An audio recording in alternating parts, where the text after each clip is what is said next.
let's talk a little bit about functions. What are those? This is just an introduction. Later on, we will explore more about functions, and naturally, as we go through, we'll see how we're defining functions, passing schemes, and so on and so forth. But I think it's a good thing for us to have an idea because every time we are saying, hey, let's use this function here and there, and we didn't explain exactly what is a function.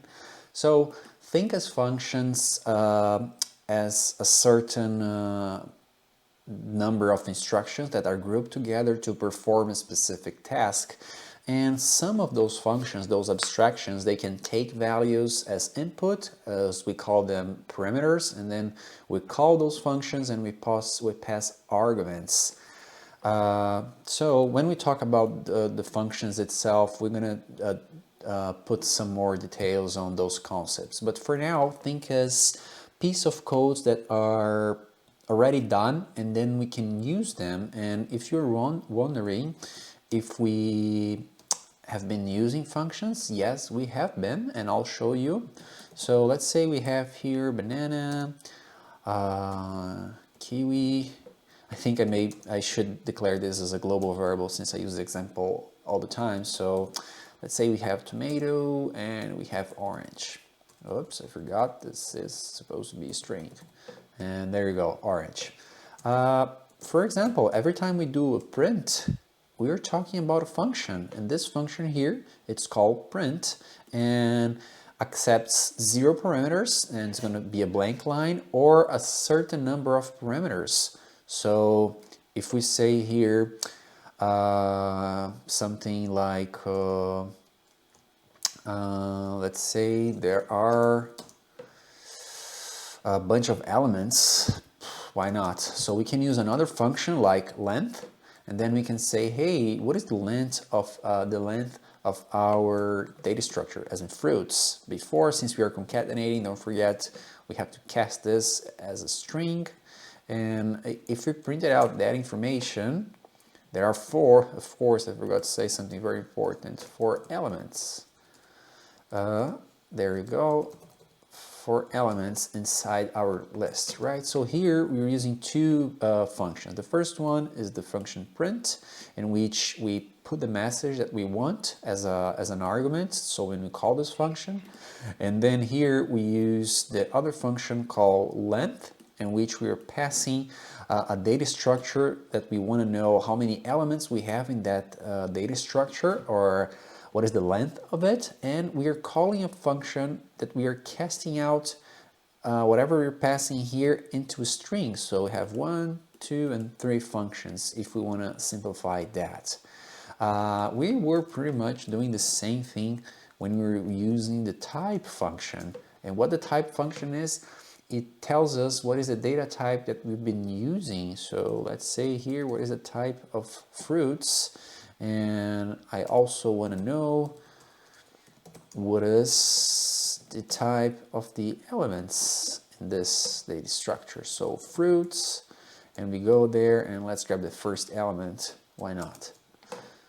Then we go there, we are printing out, this is a list, fruits is a list, and here this is a string, is the first element. So all this here, they are functions: length, string, print, type. Well, this is not necessarily a function, but we can think as this for now.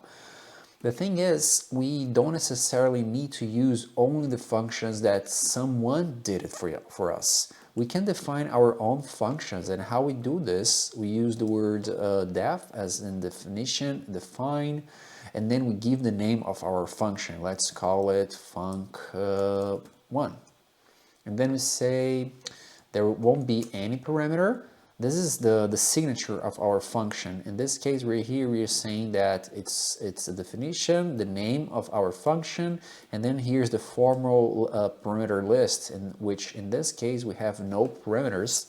And what I want to do when I use this function, I want to print a message, and all the message will be,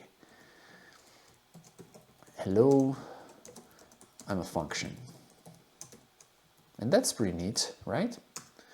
And if we go there and we just call that function, let's just first define our function, right? So the function is defined, and then after it is defined, we can call it.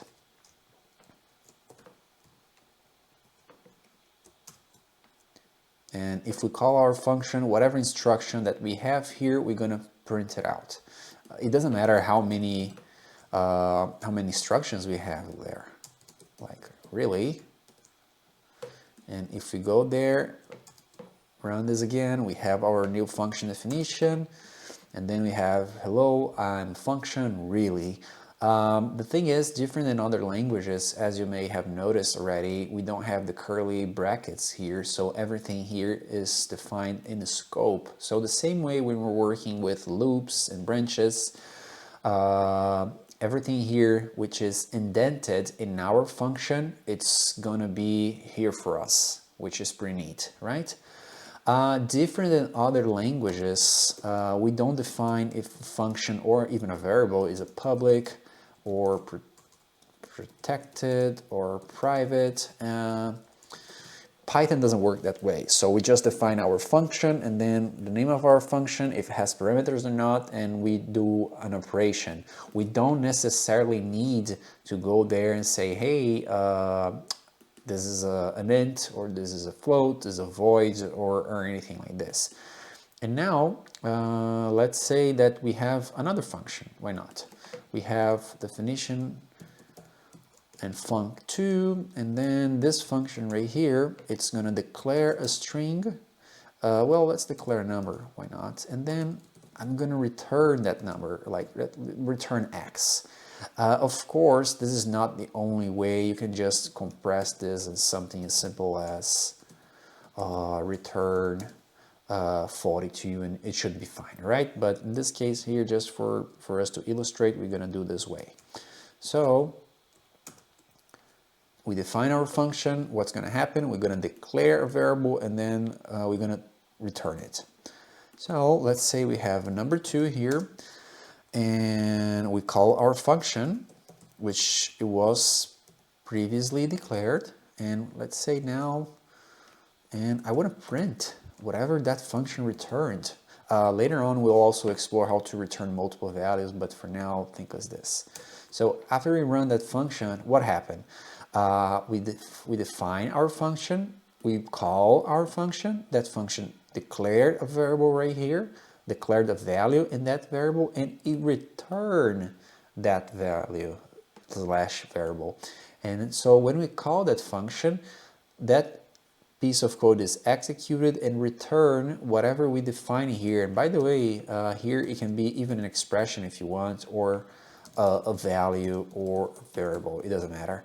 And then after we call this value is going to be placed into num2, and then we go there and print it out. Okay, needless to say, you can also have functions inside functions, but then we'll talk about this later on when we dive into the subject of functions and passing schemes.